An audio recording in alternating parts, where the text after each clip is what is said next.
In August 1977, the Hodgson family, consisting of single mother Peggy Hodgson and her 4 children, moved into a modest council house at 284 Green Street in Enfield, London.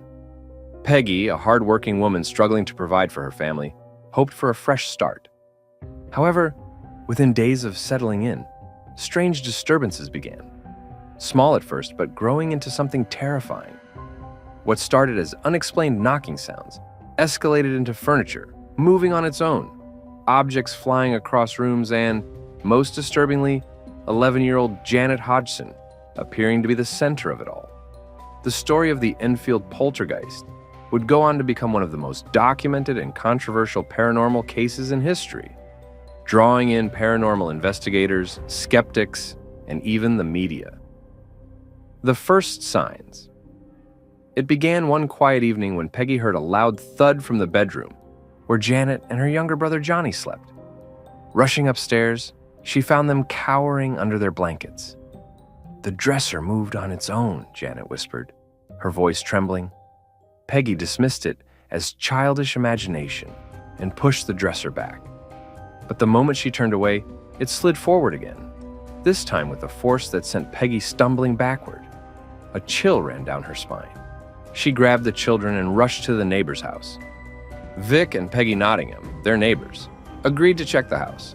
Vic, a large-built man, strode in confidently, only to come running out moments later, his face pale. "The bloody thing knocked back at me," he muttered, refusing to go back inside. The haunting escalates. Soon, the disturbances grew more aggressive. Bed sheets were yanked off the children at night. Toys flew across rooms and loud knocking echoed through the walls. The most horrifying phenomenon was Janet herself.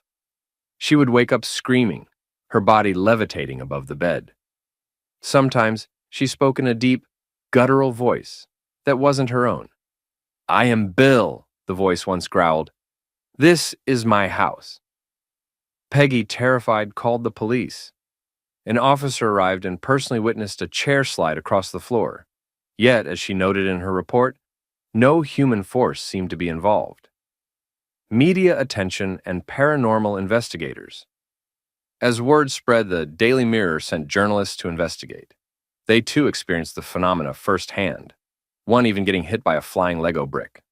Their reports caught the attention of paranormal investigators, Maurice Gross and Guy Lyon Playfair, who soon took an interest in the case.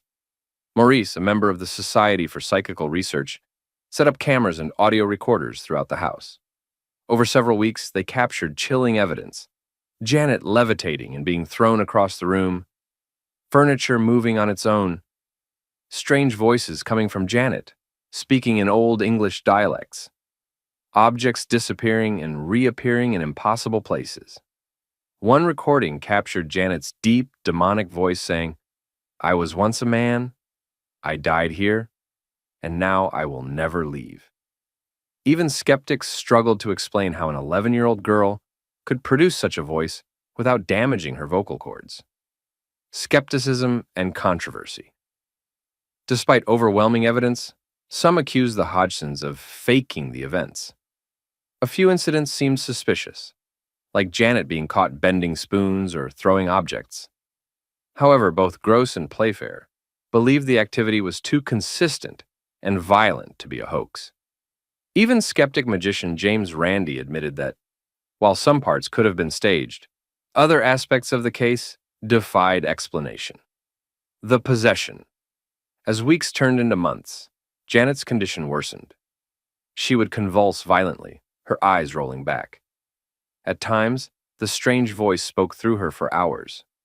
One evening, a cross placed on her bedside table bent on its own, and an unseen force dragged Janet across the floor. Morris decided an exorcism was the only option. A priest was called in, but as soon as he began the ritual, Janet screamed and fell unconscious. For 3 days, she remained unresponsive. When she awoke, the voice was gone, and the disturbances significantly lessened. The aftermath.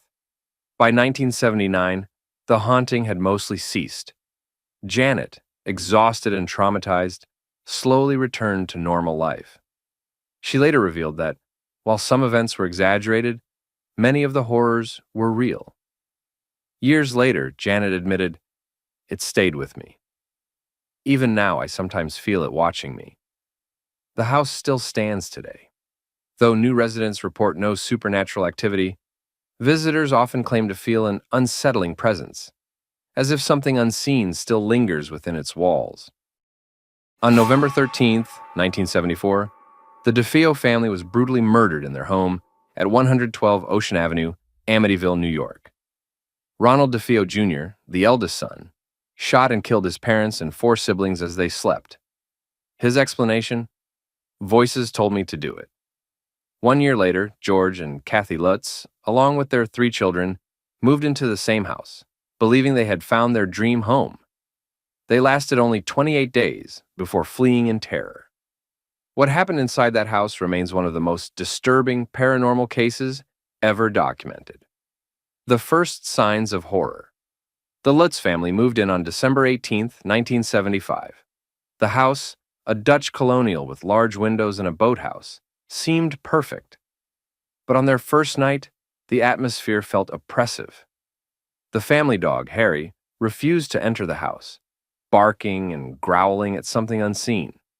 George, a rational man, dismissed it. Just a new place. The dog will get used to it. But by the 3rd night, strange occurrences began. The temperature inside the house dropped to freezing, even with the heating on. Unseen footsteps echoed in the hallways at night. Doors and windows slammed shut on their own. The most unsettling event was the smell, a nauseating stench of rotting flesh that came and went without explanation. The evil presence. Kathy began to wake up with deep scratches on her body, as if something clawed at her in her sleep. George, who had never been religious, became obsessed with the fireplace. He sat before it for hours, barely eating, growing pale and distant. He also noticed something disturbing. His appearance began to change. His skin turned gray, and his eyes seemed sunken. "I feel like I'm becoming someone else," he told Kathy one night. Then came the voices, soft whispers at first, then full sentences, then laughter. At 3:15 a.m. every night, the exact time the DeFeo murders occurred, George would wake up, overcome by a feeling of rage, the demon of Amityville. One night, their daughter Missy, only 5 years old, told Kathy about her new friend Jody. "Jody says we can play forever." At first, they assumed it was an imaginary friend, until Missy pointed out the window and whispered, "There she is." George turned and saw 2 glowing red eyes staring back at him. The house attacks. By the 3rd week, the house turned violent. A crucifix on the wall twisted upside down. Slime oozed from the walls. Kathy levitated above her bed, screaming. On January 14th, 1976, George woke up to a deafening roar. The house seemed alive. Windows shattered, doors banged, the walls vibrated. A voice screamed, "Get out!" That was the final straw. The Lutz family grabbed their belongings and fled, never looking back. Aftermath: a house cursed forever. The Lutzes never returned. Paranormal investigators, including Ed and Lorraine Warren, later concluded that the house contained a powerful demonic presence. Despite skepticism, the case remains one of the most terrifying hauntings in history. The house still stands today, but no one ever stays for long. In the early 19th century, the Bell family of Adams, Tennessee, found themselves at the center of one of the most terrifying hauntings in American history. It started with strange noises, knocking, scratching, and whispers in the dark. Then, something spoke. A sinister voice tormented them for 4 years, revealing itself as a malicious entity known as the Bell Witch. The haunting escalated to violence, leading to the mysterious death of John Bell, the family patriarch. To this day, locals say the witch never left. The first signs. The Bell family had lived peacefully on their farm until 1817, when John Bell noticed a strange creature lurking in the cornfield. It had the body of a dog and the head of a rabbit. John shot at it, but it vanished. That night, the noises began. Scratching inside the walls, footsteps pacing outside, whispers in the dead of night. At first, they thought it was rats, but then the whispers formed words. The witch speaks. By 1818, the entity became stronger. It pulled blankets off the children at night. It slapped and pinched young Betsy Bell. It mimicked family members' voices. One night, it laughed. Then it spoke. I am the Bell Witch. The haunting intensifies. The voice became louder, crueler, smarter. It mocked John Bell, calling him Old Jack. It sang hymns in the middle of the night. It predicted the future with eerie accuracy. Word spread and curious visitors came to witness the witch. To their horror, the entity recognized them by name and revealed their deepest secrets. The attack on Betsy Bell. Betsy, John's daughter, suffered the worst. The witch pulled her hair, slapped her face, and choked her in her sleep. Whenever she tried to marry her fiancé, Joshua Gardner, the entity would scream and threaten them. Eventually, Betsy broke off the engagement, and the attacks lessened. The death of John Bell. John Bell's health declined mysteriously. His throat swelled. He suffered from violent seizures. His face became twisted in agony. On December 20th, 1820, he was found dead in bed. Next to him, a small bottle of black liquid. The witch laughed. I gave old Jack his medicine, she said. When a drop of the liquid was given to a cat, it died instantly. The witch's promise.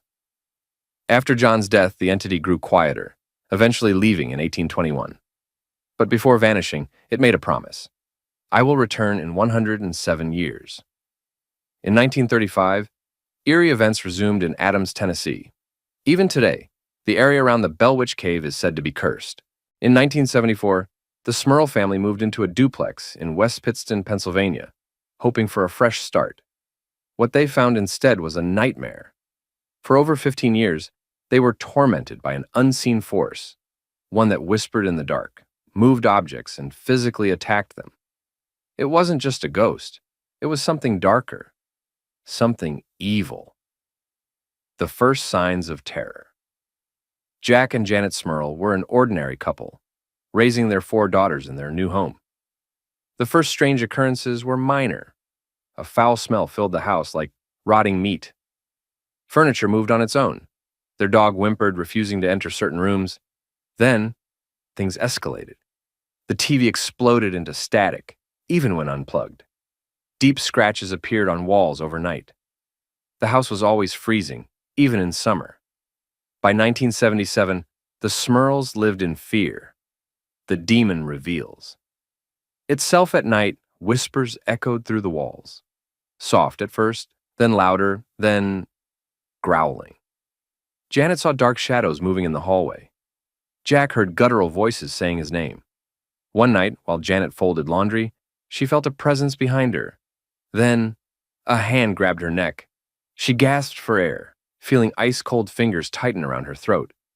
Then, it was gone. The attacks become violent. By the early 1980s, the entity had become more aggressive. Doors slammed shut on their own. Demonic laughter echoed through the house. The bed shook violently at night. Then, it attacked Jack. One night, as he lay in bed, he felt paralyzed. A dark figure climbed on top of him, pressing his chest down. It spoke in a voice not of this world. You belong to me. Jack struggled to move, but the pressure grew stronger. Then, just as suddenly, it vanished. The Exorcism. Desperate, the Smurls called Ed and Lorraine Warren, famous paranormal investigators. Lorraine, a clairvoyant, sensed a dark presence immediately. This is not just a ghost, she warned. This is a demon. A priest attempted an exorcism, but it failed. The attacks continued, stronger than before. Janet was thrown across the room by an invisible force. Jack saw red eyes staring at him from the ceiling. They had no choice. They moved out in 1987. But the demon? It followed them. Aftermath. The haunting never ends. Even after priests blessed their new home, Jack and Janet still heard whispers. The entity never truly left. To this day, the Smurl haunting remains one of the most disturbing paranormal cases ever recorded. The Demon House of Gary, Indiana. In the quiet city of Gary, Indiana, A house stood on Carolina Street that would soon gain notoriety as one of the most terrifying cases of paranormal activity in modern history. This was the home of Latoya Ammons, her 3 children, and her mother, Rosa Campbell. What began as strange noises and unexplained occurrences quickly escalated into something far more sinister, something that would terrify even seasoned investigators and law enforcement officers. The first signs of evil. It started with small disturbances, flickering lights, shadowy figures lurking in the hallways, and the sound of footsteps when no one was there.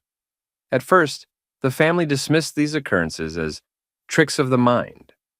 But when Latoya's children began waking up in the middle of the night screaming, claiming to see monstrous figures standing at the foot of their beds, she knew something was terribly wrong. Soon, the disturbances became physical. Rosa reported being pushed, scratched, and even choked by invisible forces. The children began exhibiting strange behaviors. One was found speaking in guttural voices, while another was seen levitating above her bed. The family sought help from their church, hoping that prayer and blessings could drive away the darkness that had taken over their home. A house of horror. The situation worsened when Child Protective Services, CPS, and medical professionals got involved. Reports emerged of the children acting possessed, one of whom allegedly walked up a hospital wall backward in front of multiple witnesses, including doctors and nurses. This event sent shockwaves through the community and drew national attention to the case.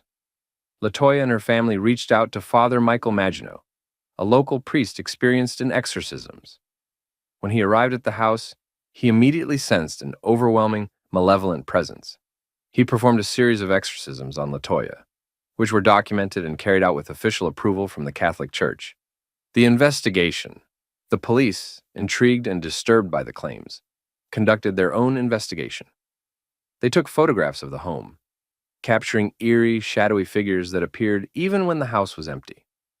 Officers who visited the house reported feeling sick, hearing disembodied voices, and even experiencing sudden aggression among themselves.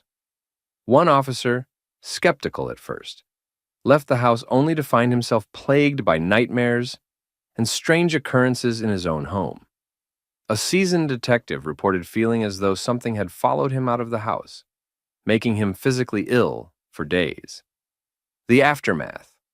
As the story gained media attention, the house became infamous as the Demon House of Gary. Paranormal investigators and journalists flocked to the property, but many left shaken, refusing to return. Latoya and her family ultimately moved away, seeking refuge from whatever dark entity had taken hold of their lives. Years later, paranormal investigator Zach Bagans purchased the house and filmed a documentary about its horrors. However, the experiences reported by his crew were so intense that he eventually had the house demolished, believing it to be a gateway for something truly evil. A mystery that lingers. Though the house no longer stands, the legend of the Demon House remains. To this day, skeptics and believers alike debate the true nature of what happened within its walls. Was it a hoax, mass hysteria, or an actual demonic infestation? Whatever the case, those who lived through it have no doubts. Evil walked among them on Carolina Street.